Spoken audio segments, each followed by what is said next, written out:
পশ্চিমবঙ্গের মুখ্যমন্ত্রী মমতা বন্দ্যোপাধ্যায় আবারও রাজনীতির নতুন দৃষ্টিভঙ্গি উপস্থাপন করেছেন।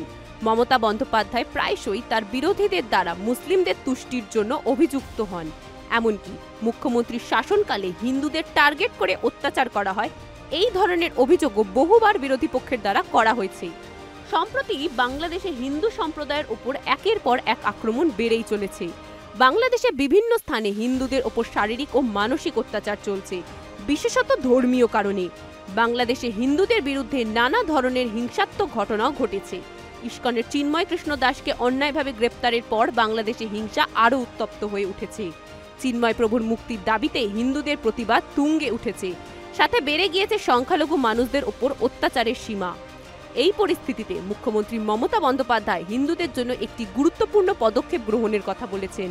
তিনি ঘোষণা করেছেন যে যদি বাংলাদেশে হিন্দুদের ওপর অত্যাচারের মাত্রা বাড়ে, তবে পশ্চিমবঙ্গ তাদের জন্য উন্মুক্ত থাকবে। অর্থাৎ যারা ধর্মীয় নিপীড়নের শিকার হচ্ছেন তারা পশ্চিমবঙ্গে আশ্রয় নিতে পারবেন। দেখুন, বাংলাদেশটা একটা অন্য দেশ, ভারতবর্ষটা একটা অন্য দেশ। একটা দেশ আর একটা দেশের সম্বন্ধে যদি কিছু করে, সেটা সেই দেশকে করতে হয়। আমরা দুঃখিত, আমরা মর্মাহত। অনেক মানুষ আগেও মারা গেছে, এখনো অত্যাচারিত হচ্ছে। আগেও আন্দোলনেও অনেক ছাত্রছাত্রীরা মারা গেছে এবং আজও তার রেস চলছে। এবং আমরা তো কেউ ঘটনাটাকে সমর্থন করছি না। যে কোনো ঘটনায় যে কোনো ধর্মের ওপরেই হোক না কেন, আমরা সেটাকে সমর্থন করি না। কিন্তু এক্ষেত্রে আমাদের ভূমিকা খুব লিমিটেড। তার কারণ এটা হচ্ছে, যেহেতু আমরা আলাদা দেশ, বাংলাদেশ আলাদা দেশ, এটা ইন্ডিয়া গভর্নমেন্ট বাংলাদেশ গভর্নমেন্টের সাথে কথা বলতে পারে, বলে অ্যাকশন নিতে পারেন। আমরা এটুকু বলতে পারি যে আমরা এক্সটার্নাল অ্যাফেয়ার্স পলিসির ব্যাপারে তৃণমূল কংগ্রেসের স্ট্যান্ড হচ্ছে যে যখনই গভর্নমেন্টে থাকুক না কেন, আমরা গভর্নমেন্টের স্ট্যান্ডটাকে সাপোর্ট করি। কাজেই আমাদের বক্তব্য খুব পরিষ্কার। কোনো ধর্মের ওপরে, কোনো বর্ণের ওপরে, কোনো জাতির ওপরে কোনো অত্যাচারই আমরা মানি না। না হিন্দু, না মুসলমান, না শিখ, না খ্রিস্টান, আমরা সবাই এক। এটাই আমাদের প্রিন্সিপাল।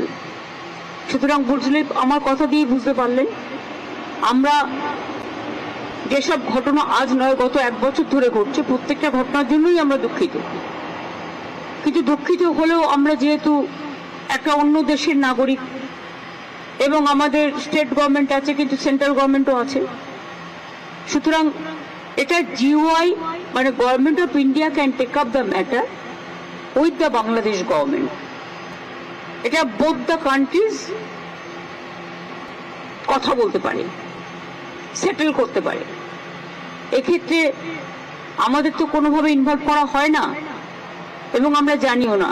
তিস্তা ব্যাপারে চুক্তি হয়ে গেছিল, আপনারা জানেন, যে আমাদের জানানো হয়নি। কাজে আমাদের দিক থেকে আমরা বাংলাদেশকে ভালোবাসি, বাংলাদেশও আমাদের ইন্ডিয়াকে নিশ্চয়ই ভালোবাসে, বাংলাকেও ভালোবাসে। আমাদের ভাষা, সাহিত্য, পোশাক পরিচ্ছদ সবই এক। রাজনৈতিকভাবে যাই মতভেদ থাকুক না কেন, আমরা এটা নিশ্চয়ই চাই না যে কোনো ধর্মে ধর্মে বিভেদ হোক এবং তার কোনো রেশ কারো উপর পড়ুক, এটা আমরা কখনোই। এর আগে বিধানসভা অধিবেশনে মুখ্যমন্ত্রী বলেন, বাংলাদেশ নিয়ে কেন্দ্রের সিদ্ধান্তের সঙ্গে তিনি একমত। তৃণমূল কংগ্রেসের সাংসদ অভিষেক বন্দ্যোপাধ্যায়ও বাংলাদেশের পরিস্থিতির তীব্র প্রতিবাদ জানান এবং বলেন, কেন্দ্র সরকারের উচিত কঠোর পদক্ষেপ নেওয়া। এছাড়াও বাংলাদেশে ভারতের জাতীয় পতাকা অবমাননার বিষয়টি নিয়েও নিন্দায় সরব হন মুখ্যমন্ত্রী। তার কথায়, আমরা দেশকেই ভালোবাসি, সব দেশের জাতীয় পতাকাকেই সম্মান করি। কোনো দেশের জাতীয় পতাকার অপমান করা অত্যন্ত নিন্দনীয়। একই সঙ্গে বাংলাদেশে হিন্দুদের রক্ষার্থে কেন্দ্রীয় সরকারকে একটি পরামর্শও দিলেন তিনি। তার বক্তব্য, বাংলাদেশে দরকার হলে শান্তি রক্ষা বাহিনী পাঠাক রাষ্ট্রসংঘ। তিনি বলেন, যদি বাংলাদেশে ভারতীয়রা আক্রান্ত হন তবে আমরা তা সহ্য করব না, আমরা তাদের সেখান থেকে ফিরিয়ে আনব। ভারত সরকার এ বিষয়ে যে অবস্থান নেবে আমরা তা গ্রহণ করব, কিন্তু বিশ্বের যে কোনো প্রান্তে ধর্মীয় কারণে কেউ অত্যাচারিত হলে আমরা তার নিন্দা জানাই। আমরা এই বিষয়ে ভারত সরকার এবং প্রধানমন্ত্রী নরেন্দ্র মোদীকে হস্তক্ষেপ করার আর্জি জানাচ্ছি। এই ঘোষণার পর পশ্চিমবঙ্গের রাজনীতিতে নতুন আলোচনা শুরু হয়েছে। একদিকে যেখানে বিরোধীরা মমতা সরকারের বিরুদ্ধে মুসলিম তুষ্টিকরণের অভিযোগ তুলছে, সেখানে অন্যদিকে মুখ্যমন্ত্রী হিন্দুদের পাশে দাঁড়ানোর বার্তা দিয়েছেন। এখন প্রশ্ন, এই পদক্ষেপ কি রাজনৈতিক সুবিধা অর্জনের জন্য নাকি মানবিকতার প্রতি তার আনুগত্যের প্রমাণ? দেখতে থাকুন সুদর্শন বাংলা।